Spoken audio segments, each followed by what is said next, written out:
Goeiedag, ek wil vandag so 'n bietjie met jou gesels oor 'n baie bekende verhaal daar uit Lukas 15 uit. Die verhaal van die verlore seun. En so bekende verhaal, ons het met hom groot geraak in die sonnaarskool, maar ek wil jou vandag iets anders wys. Ek wil jou vandag 'n bietjie 'n ander perspektief gee. Ek wil so 'n bietjie van 'n ander hoek af na jou toe kom vandag. 'n geskiedenisverhaal wat Jesus vertel het. Ons ken hierdie verhaal so goed, maar ek wil vandag 'n stelling maak wat jou vir 'n oomblik dalk gaan laat vassteek. Ons noem hierdie gelykenis gewoonlik die gelykenis van die verlore seun. Maar as jy die teks in Lukas 15 met 'n vars stel oë lees, met 'n nuwe bril gaan kyk daarna, sal jy agterkom, daar's 'n groot misverstand. Ons verstaan nie hierdie gedeelte nie.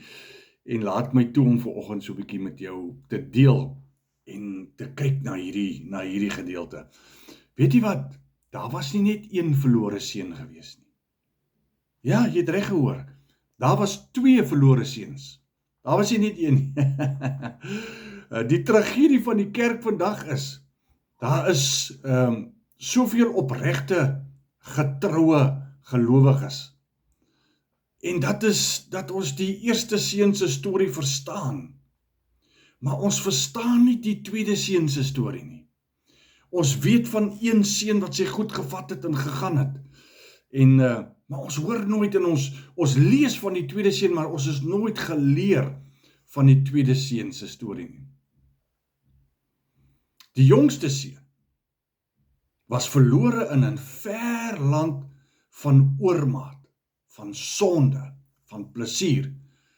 Maar die oudste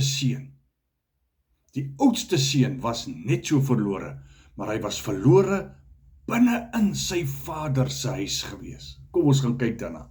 Hierdie oudste seun het 'n vader van 'n knegt gehad, terwyl hy die posisie van 'n seun beklee het. Hy het nie geweet dat alles wat die vader besit, is syne nie. Klaar, syne nie. En omdat hy dit nie geweet het nie, kon hy dit nie geniet nie. Vandag gaan ek bietjie dieper duik in hierdie verhaal. Stap saam met my vandag. Kom ons gaan kyk so bietjie. En ek wil hê ons moet kyk hoe ons as Christene, wedergebore kindertjies van liewe Jesus, hoe ons vandag leef in hierdie selfde mentaliteit. Ons leef soos slawe in plaas van erfgename. So, geestelike bedelaars, kom ons verken hierdie 2 seuns se storie. Kom ons kyk bietjie daarna vandag. Daar is 2 vorms van armoede. En as jy so 'n bietjie agtergrond geraas hoor, die man is besig om te bou om te kere te gaan, so verskoon maar. Daar is 2 vorms van armoede. En ons kyk na hierdie 2 broers en hulle 2 verteenwoordig 2 heeltemal verskillende maniere van hoe 'n mens van God af vervreem kan word. Aan die een kant het ons die jongste seun. Ons ken sy storie. Hy kom na sy vader toe en hy sê, gee vir my goed, ek wil nie wag tot jy doodgaan nie. Gee my erfenis nou as, en hy vat sy goed en hy pak sy goeders en hy gaan daar na 'n ver land toe sê. En sy reis en sy soek tog na sy eie identiteit en vryheid gaan soek hy buite sy vader se huis. Hy dink vryheid is om te doen wat hy wil, soos wat hy wil, wanneer hy wil, sonder dat enigiemand hom sien of enigiemand hom dophou. Maar wat gebeur? Hy stroop homself van alles. Die wêreld neem sy geld, dit neem sy vriende, dit neem uiteindelik sy vryheid weg, want hy gaan sit in 'n varkhok in die modder en hy bereik 'n totale fisiese en morele en geestelike bankrotskap. Maar dan kom die oomblik van genade en die Bybel sê hy het tot homself gekom. Hy het besef, ek kan huis toe gaan en ek is ten minste 'n seun, maar ek sal nie my erfdeel in besit neem nie, ek sal dit nie claim nie, ek sal sê ek sal soos 'n slaaf optree. Hy dink hy het daai reg verbeur, en omdat hy nou nie meer die reg het om as 'n seun erken te word, sal ek 'n dagloner word. Maar toe hy op pad is, ons ken die storie, toe hy op pad is, sien sy pa hom, en sy pa val hom om die nek, en sy pa soen hom, en sy pa doen 'n paar goed, wat baie drasties is, want wat hom weer herstel in seunskap. Hy gee hom skoene was 'n teken van daai tyd het die ryk mense, of die erfgename het skoene gedra, slawe het nie skoene gedra nie. Hy gee hom weer 'n kleed, met ander woorde, hy maak hom weer kind, hy gee hom 'n ring, hy gee hom die reg om kind te wees. Ek wil vandag so 'n bietjie op die ander seun konsentreer. Kom ons kyk na die oudste seun. Hierdie broer het nooit die plaas verlaat nie. Hy het nooit sy geld op wilde partytjies uitgegee nie. Hy het elke oggend vroeg opgestaan, en hy het die lande gaan bewerk, hy het die reëls nagekom, hy het getrou gebly. Hy was die voorbeeldige verlore seun, as ek dit so kan noem. Luister net wat gebeur, toe hy van die lande afkom, toe sy broer terugkom.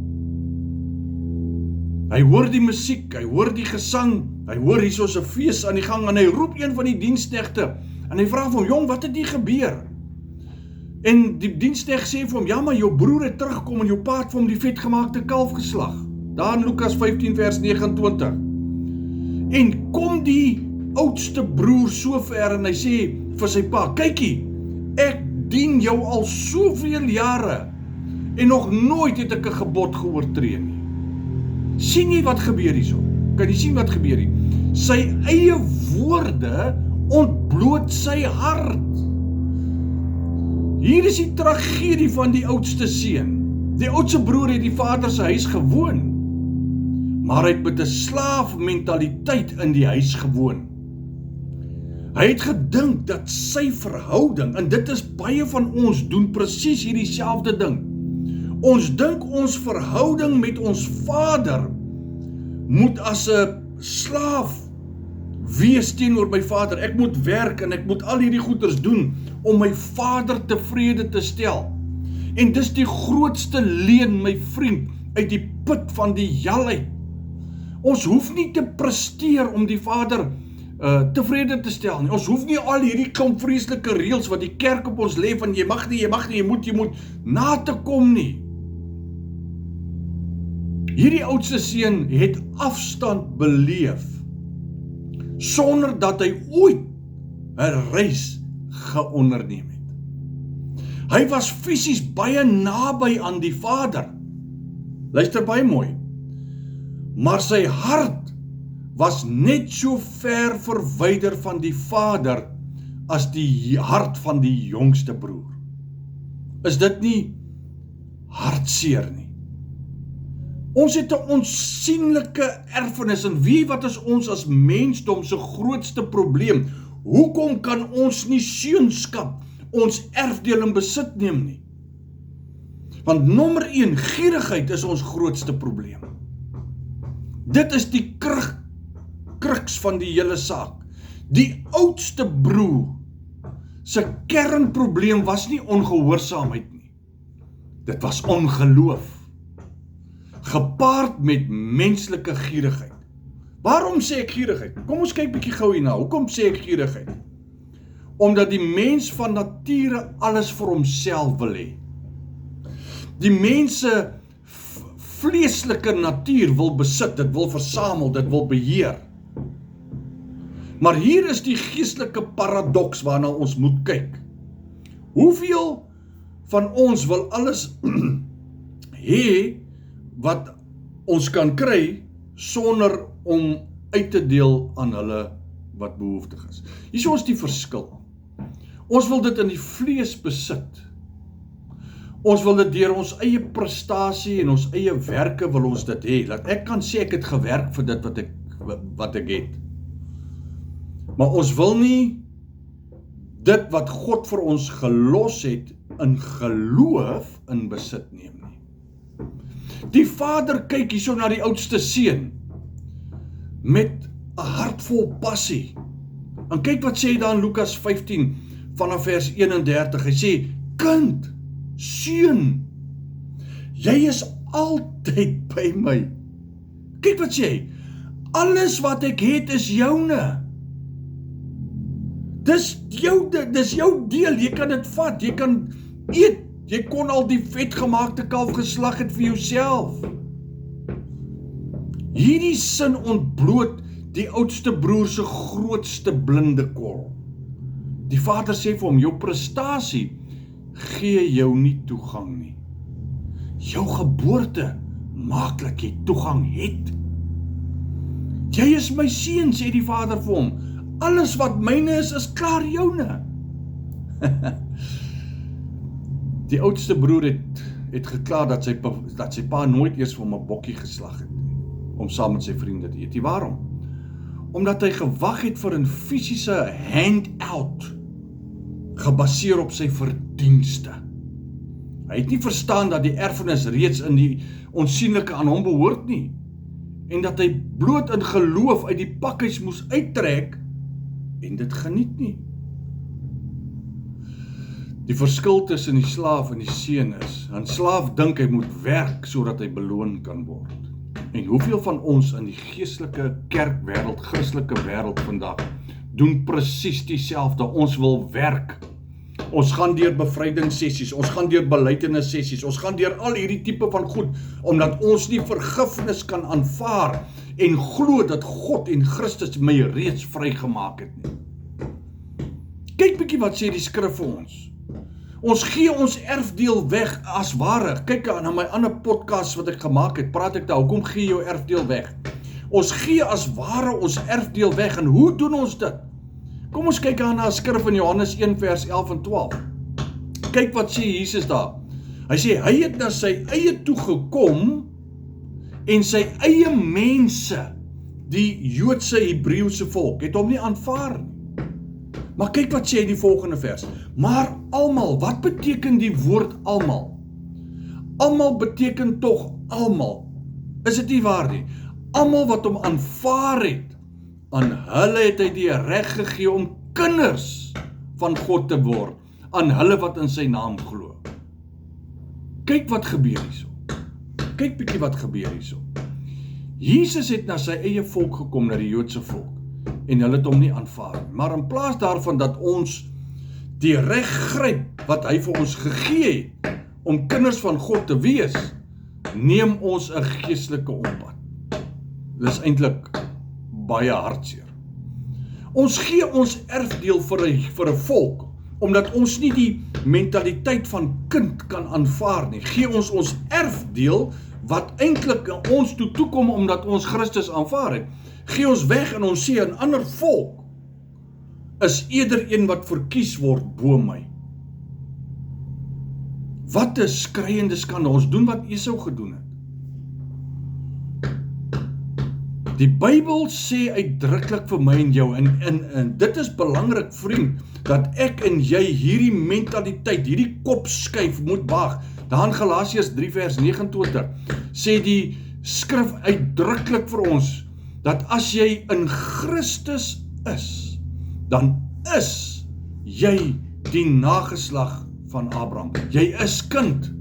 Hoekom? Want jy het Jesus Christus aanvaar as jou saligmaker. Ons is nie bedelaars nie, man. Weet jy wat? Ons ontken ons eie kindskap. Dis eintlik hartseer.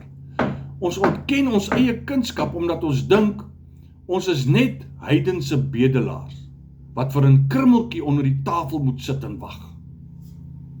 En dit bring ons by die derde grootste punt wat ek wil hê en wat ek wil aanraak vandag is: weet jy as kind, weet jy as Christen, weet jy nie dat die tafel vir jou reeds gedek is nie? Maar hierso is die probleem, Kyk wat sê Psalm 23 vers 5, hy sê, U berei 'n tafel vir my teenoor my teestanders. Openbaring 19 vers 9 sê presies dieselfde ding. Dit is 'n wonderlike bruilofsmaal wat voorberei is vir die lam en vir sy bruid. Die Vader het reeds vir ons die tafel voorberei en hy sê, kom, sit en eet. Maar ons doen dit nie. Ons kom sit nie en ons kom eet nie. So, die tafel vir my en jou is voorberei, maar hoekom sit die kerk nie aan nie? Hoekom eet ons nie? En ek kan vir jou sê hoekom. Want ons het groot geword met 'n slaaf mentaliteit. 'n Slaaf durf nie by die eienaar se tafel aansit nie. 'n Slaaf is soos 'n kelner, hy staan daar in die hoek van die vertrek en hy kyk na die kos met sulke skreefies oë en hy kwyl van hongerte. En hy wag dat die meester vir hom sê, kom, jy kan die oorskiet wat van die tafel afval, dit kan jy nou maar eet. 'n Slaaf voel dat hy nie waardig is om die stoel uit te trek en die voete onder die meester se tafel in te skop nie. En dit is die mentaliteit waarmee ons groot geword het in die kerk vandag. Ons smeek nog steeds die Vader om aan die tafel te kom sit, want ons glo nie ons is erfgenaam. Maar dit is wat 'n tragedie. Die tafel is gedek, maar die slaafmentaliteit hou ons op ons voete. Ons smeek vir dit wat reeds aan ons bedien is in die geestelike riekalm. Kyk 'n bietjie, kom ons kyk 'n bietjie na hoe ons as kinders, ons sê ons is kinders van God, maar kyk hoe bid ons. Kyk 'n bietjie daarna. Ons bid, ons sê Here, gee my net vrede asseblief. Maar ons besef nie dat in Efesiërs 2 vers 14 sê dat Christus self is ons vrede nie. Ons bid byvoorbeeld en ons sê Here, gee my vreugde. Terwyl ons nie besef dat Romeine 14 vers 17 sê dat die koninkryk van God is geregtigheid, vrede, blydskap in die Heilige Gees. Jy sien geregtigheid, die posisie van geregtigheid is 'n posisie van seunskap. En omdat ons nie besef dat ons in hierdie posisie van geregtigheid geplaas is nie, daarom sit ons met 'n slaafmentaliteit. Ons bid en ons smeek God vir aanvaarding, ons smeek hom vir vergifnis. Terwyl Efesiërs 1 vers 6 vir my en jou reeds verklaar dat ons reeds genadiglik aanvaar is, nie sal word nie, is in die geliefde. Daarom lewe ons soos geestelike bedelaars voor 'n tafel wat reeds vir ons berei is as erfgename. En al wat ek en jy moet doen, vriend, is ek en jy moet kom aansit en ons moet kom eet. Kom ons kyk bietjie wat sê God oor my en jou identiteit. Daar in Romeine 8 vers 15 tot 17 sê Paulus 'n baie mooi ding. Hy sê, want julle het nie ontvang 'n gees van slawerny om weer te vrees nie.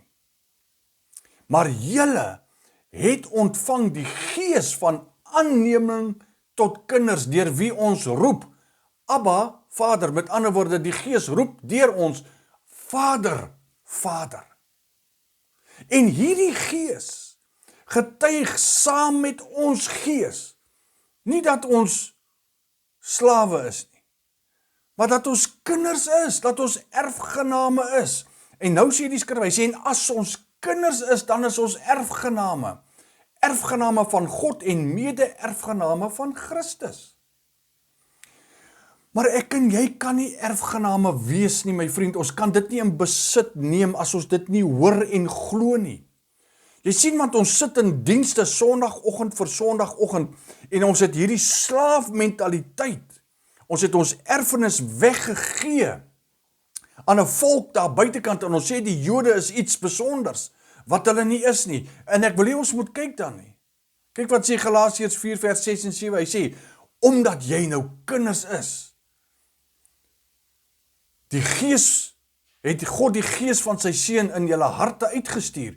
En hierdie gees roep Abba Vader. So doende as jy nie meer 'n dienskneg nie, maar jy's 'n seun, en as jy 'n seun is, 'n erfgenaam.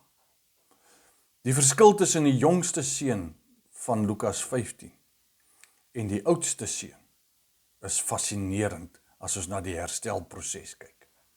Die jongste seun moes 'n fisiese reis gaan onderneem om sy seunskap, sy kindskap agter te kom. Hy moes hy in 'n varkhok gaan beland om agter te kom, maar ek is kind. Die oudste seun het nie nodig gaan om nêrens heen te gaan nie.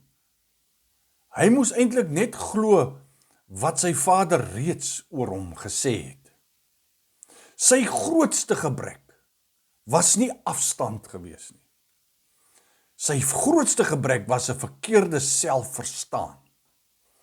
Hy moes ophou om sy erfdeel weg te gee en hy moes net sy plek eintlik aan die tafel ingeneem het.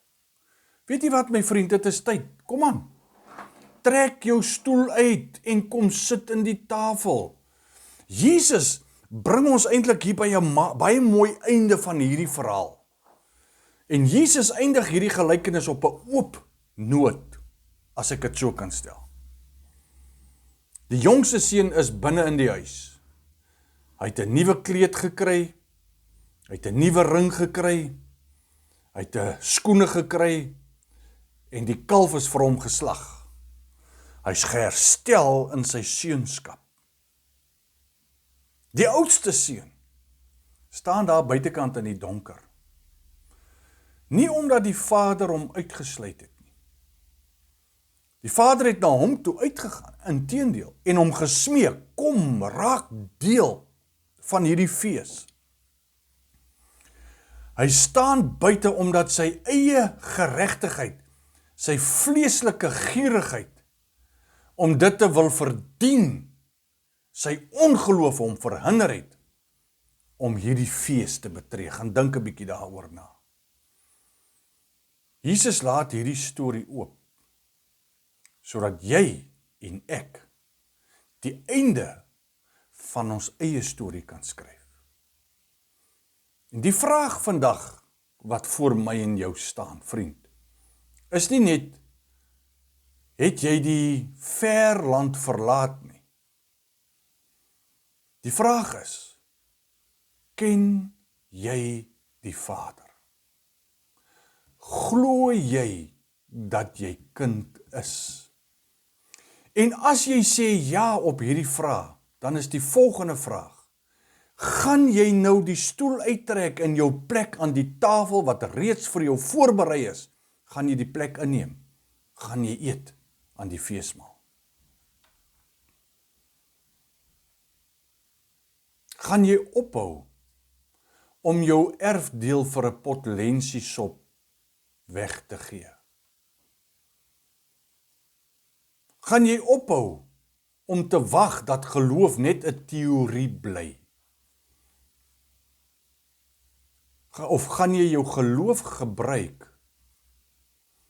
om die onsienlike pad na seunskap terug te vind?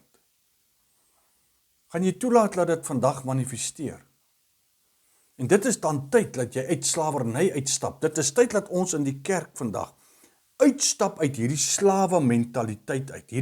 Hierdie ons gee altyd 'n ander volk die erkenning wat eintlik na my en jou toe moet kom. Ek noem dit altyd, ons as Christene is altyd die kalf wat aan die agterspeen moet suig.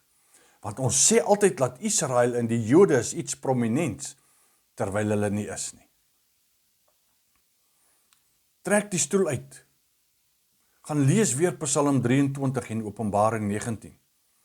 Sit aan hierdie tafel, vat die vurk, vat die mes, en begin God se beloftes eet, as 'n seun van God.